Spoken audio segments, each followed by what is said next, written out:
Nobody cares about you but me on today's Unnamed Real Estate Podcast.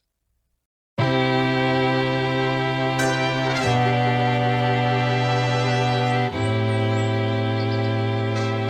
hello there.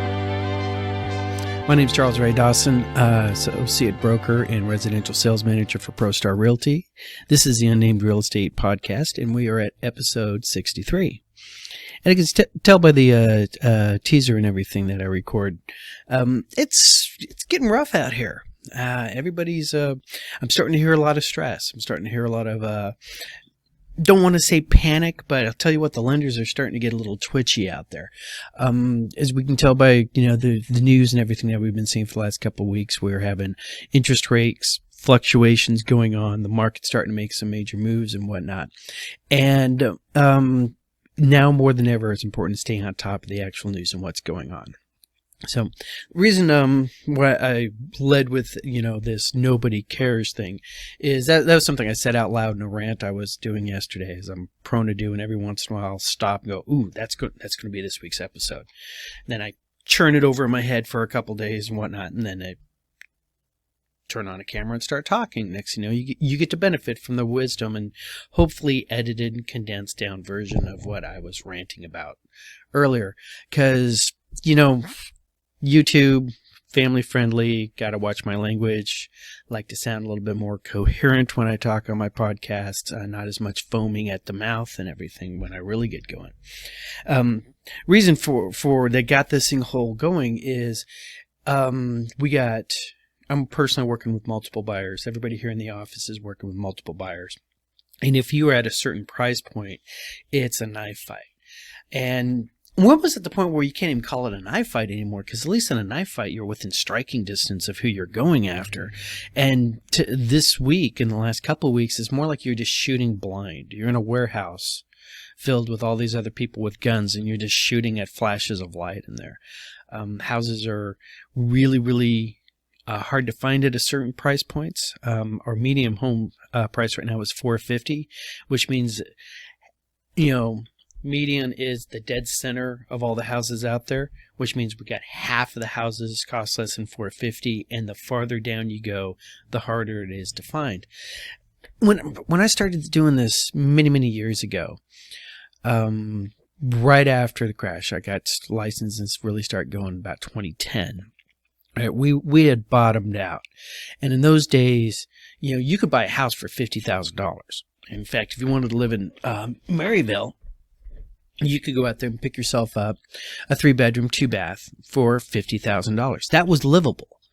All right, and in fact, I saw them go as low as 40 there, and it occurred to me that the reason why they dropped down to 40 is because there was a hard floor that once a 3-bedroom, 2-bath house that you could rent out for $800 hit, $40,000, it became the best investment on the block. All right, so it was those landlords who were coming in and buying the surplus housing, right, doing a low renovation on them, and then putting them on the market as a rental for $800. Right, really saved us from completely bottoming them out and becoming Detroit. Because at the same time period in Detroit, you could buy a house by paying the taxes on it. Right? There were 3-bedroom, 2-bath houses going for $10,000. Housing costs less than the price of a car. Right? And that has some really serious impact on everybody out there who's actually still owning them. We're still making their mortgage payments at the time and did not overextend themselves, did not lose their jobs, and we're just basically trying to maintain a home, a roof over their heads. And it was those landlords that came in to sort of stabilize that market at that low value simply because it made economic sense to do so. We're in a different market right now. The market that we're in right now is you send an offer out and you assume that you didn't get the offer when you suddenly see it go pending on the MLS. So I wrote an offer this Saturday, and it was one of those there's a brokerage in the valley right now that is not actually showing houses. They take the listings, they market the listings, they open up a 2-hour window, and in that 2 hours, anybody who's interested in purchasing the house can come through with 50, 60, 75 other people and all look at the house in the same 2-hour window. and decide whether or not they're going to put a bid on it. And I'll guarantee you these guys are getting a lot of offers, right? And they don't have time to respond to each one. And so since they don't have time to respond to each one, you just know that you weren't accepted when you see that house go pending and they never called you back. So you send an offer out there, you shoot it blindly into the dark, and sometimes they'll come back to you, and but most of the time it won't. That's this month's, that's the market as we speak right now. That's the situation that we're all in. And on a buyer side, it's really, really disconcerting for a buyer never to get any feedback. They never hear anything back from it, all right? When I write an offer with you, all right, we're going to send it off, say, okay, the offer is sent out. If the agent gets a hold of me, all right, calls me, emails me, texts me, smoke signals, carrier pigeon, however, I'm going to call you right away and let you know what happened. Yes, no, indifferent. Even if they just called up and said, hey, I got your offer. All right, I will let you know that. And I'm going to tell you what's going to happen. All right, we just sent this offer out. It's 5 o'clock on a Saturday night. Sometime tomorrow. All right, even though we gave them till Monday night at 6 o'clock to respond. Sometime tomorrow, you're going to text me, or you're going to call me, or you're going to email me. You're going to reach out to me and go, hey, have you heard anything yet?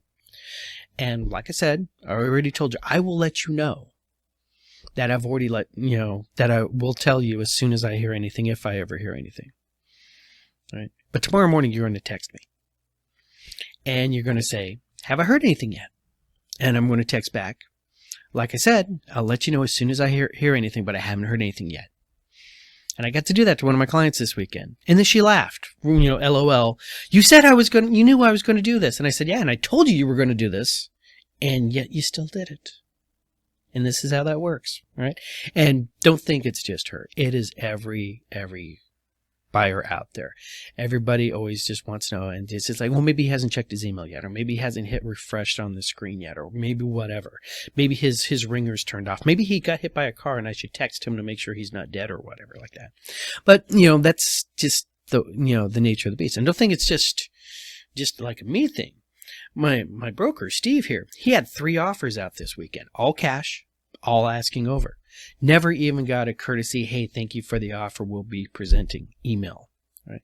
Because that's what it is like, sending these offers out. Because in some cases, these sellers are seriously overwhelmed, and sometimes they're just indifferent. But that's the nature of the beast. But it's easy for people to start thinking, maybe my offer isn't being presented, all right? Maybe my offer did not get delivered. And it brought to mind during this scene from one of my favorite television shows of all time, Mad Men, that just popped to mind, and I want to share it with you. Now, I've watched the entire Mad Men show, all the seasons, all the episodes, about 4 times so far. All right, beginning to end. Every time I watch this Mad Men, I wind up tracking another character on there, and it's like I start seeing these new characters in a different light. First character, of course, is Don Draper, and everybody knows Don Draper's background. And what I want to do is I want to show you this one scene in here that really popped to mind when during this weekend, between hearing everybody in the brokerage, complain about sellers not getting back to you, and weird conspiracy theories and whatnot starting to kick around and whatnot. And just take a look at this, all right? You make the lie. You invent want. You're for them, not us. I hate to break it to you, but there is no big lie. There is no system. The universe is indifferent. Man, why'd you have to say that? The universe is indifferent. And so is real estate, actually. The buyers and sellers who are trying to get a transaction going. Buyers want to buy, sellers want to sell. Buyers want to buy a house that they want, that meets their needs. Right? The seller is trying to sell for maximum price to them with the most convenience. And we covered this in one of my very first episodes, The Element of an Offer, way back in the day. There's more to the offer than just simply the price. All right. There's also the convenience. The reason why some buyers or sellers are going with this company out there that's only showing their house for 2 hours is they want the convenience of selling a house quickly. That's the reason why the iBuyers exist. All right, that's the convenience of somebody just coming in, throwing cash at them, and they get to walk away with the cash. And of course, they're paying for that convenience by getting less money out of the transaction than they normally would. All right, just like these people who are showing their houses for that brief little window are getting less overall than if they had actually marketed and allowed everybody an opportunity to look at their house. All right, and actually solicit and get a bidding war going on by taking the offers and presenting them out, going, hey, you're the top 5, you're one of the top 5 offers. This is the offer to beat. Can you do better? All right. And so, but for consumers out there who don't really understand how this market works, I mean, just really understand the fact, because everybody's got their own needs and wants. All right. For some people, $15,000 is a lot of money. For other people, $15,000 isn't worth the inconvenience of having their house shown over the course of a week. All right. So there's brokerage out there for every type. So ultimately, what this part is what I want to get about is that don't assume malice on the other side. All right, when they're not getting back to you, just understand there's other stories out there and other things that are happening. It's not just a matter of fact that they're not bothering to get back to your offer particularly. So don't take it personal. Another thing that popped up this week and was the news out of Canada. And Canada has decided they've done a 2-year buyer moratorium on foreign buyers. All right, so for the next 2 years, if you are not a Canadian citizen, you can't buy real estate in Canada. This is an interesting idea. And I think one of the reasons why I think this is an interesting idea is because in Canada, their perception is their own citizens aren't able to purchase property because of foreign money coming into Canada, read China, all right, buying land, and maybe American investors and whatnot. But that's not making that housing available for their own Canadian citizens. So I posted this on my Facebook page. Link in the show notes below. If you are just watching me on YouTube because you have a subscription, I post 2 or 3 times a week on the Facebook page, and we start getting into some decent conversations and everything on that. So, like I said, not only subscribe to this channel, not only hit the little bell at the bottom so you get notified when I drop, all right, but also go to Facebook and through the link and follow my page there. So, when that Canadian story came out, I came across it over one of my real estate Facebook pages for realtors doing realtor stuff. And it started quite the conversation. There were people who were, drag their own personal brand of politics into the question. And it's like, oh, this is just because those Canadians are a bunch of socialists and they're all about the government controlling everything. There are people who are coming back with, well, you're just a hyper-capitalist and you don't care about humanity and like, wow, hey, this is the kind of argument I want to bring onto my page. Not really, but you know how Facebook is. But I shared it, and we got into a conversation over there.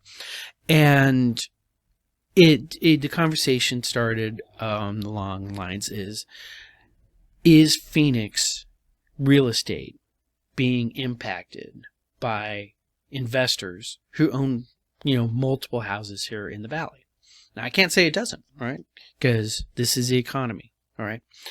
Everything has an impact on it. But my response was, I think if you really wanted to look at a low-hanging fruit, okay, you give Ray the magic wand, right? And I got my magic wand here, and I get to wave it over the Phoenix real estate market. What could I do that would have an immediate impact on house prices? And it would be banning Airbnb in vacation homes. Much more of an impact about what would happen. Because ultimately, whoever your investor is, right? They are taking a house, All right. They're owning that house, but they're not taking it out off of the housing market. They're just taking it off of the ownership market. Right? Because housing is a commodity and everybody needs to have housing. All right. Even the homeless find a box to live in. All right. Technically, that's considered housing. Not optimal housing, all right, but it's considered housing. It's considered shelter. All right. But we're talking about homes here. And I don't care if it's Charles Schwab. I don't care if the Koch brothers. I don't care if it's BlackRock. I don't care if it's Bill Gates. If they purchase a piece of property and rent it out, it is providing shelter to an individual and fulfilling the purpose of housing, right? Creating shelter that people live in. Airbnb provides entertainment. It's vacation. It's a luxury. Right? And it's that luxury that they're taking a unit of housing and putting it over so people can go and vacation, right? Using their surplus money to vacation, and it's their vacation which is taking housing away from people who actually live in the community, right? If you suddenly feel ashamed over what I just said, because like, wait, I just had this wonderful Airbnb place that I stayed in San Diego or Seattle or Chicago or any of these other places with horrendous housing prices, yeah, you literally are a part of the problem. Because what you did is you just occupied a house that a family could have lived in. And you only occupied it for one weekend. And yeah, next weekend somebody else is going to be in there. All right. But during those 3, 4, 5 days, between the weekends where nobody is living in there, you have effectively taken, right, that unit of housing off the market.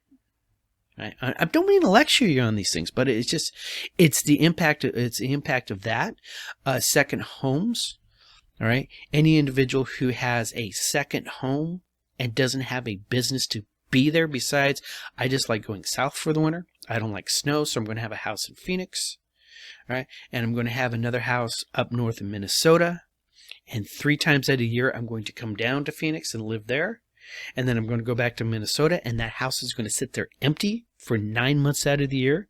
That's also part of the housing problem. Right?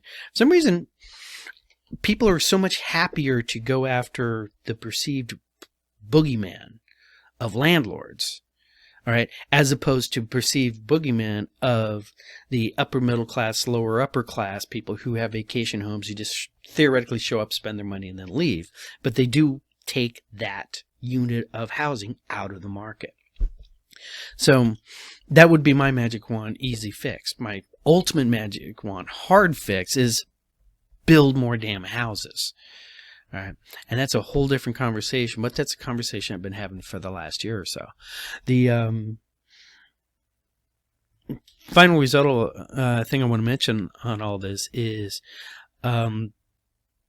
majority of Airbnb houses we have really seriously going are located in, either in the downtown Phoenix area or they're located in the North Scottsdale area.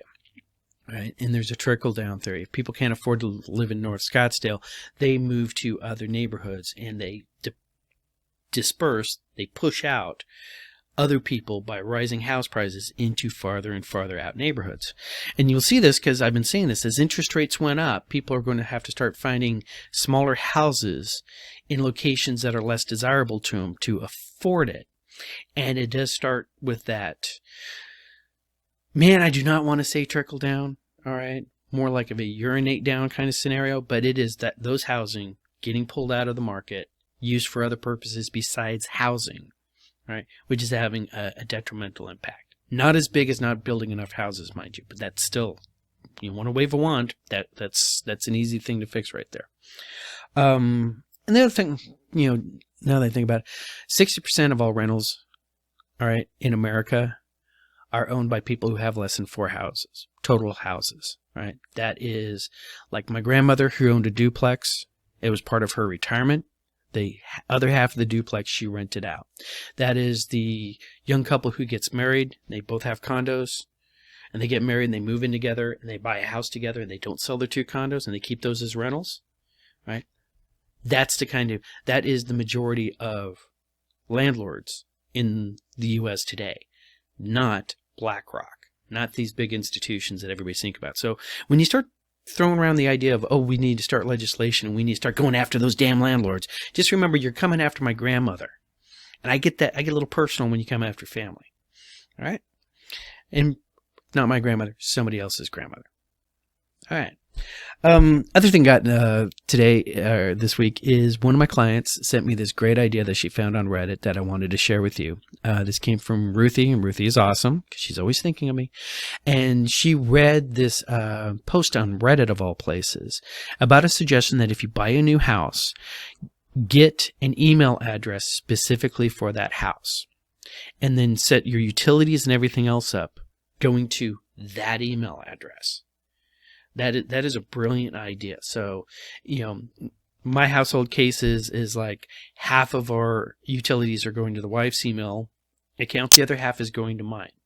Having one unified email account that all the house emails came into is a pretty spiffy idea. So that's your idea of the week. And anybody else has a great idea, send it over and I'll read it off on the air. And final last one on this thing is we're going to roll up with numbers. The numbers this week are pretty much trending as I expected them to. And let's start at the top. All right, this is April 13th, 2022. Actives this week are 5,004. We have broke 5,000 for the first time this year, up 344 from the week before. New listings this week were 2,600, which is up 125. One of the better weeks for new listings coming up, but still did not top out our biggest jump back in January. Pendings this week are 1,901, which is down 67. Our under contracts looking for backups are 1,113, which is the same number we had last week. Contracts with buyers contingency on there is at 89. Closings this week were down 627 to 2,075. And coming soon to an MLS near you is 1,181. The other thing I wanted to point out on this is that I'm tracking new numbers here. I'm always quoting the Cromford report, supply and demands numbers.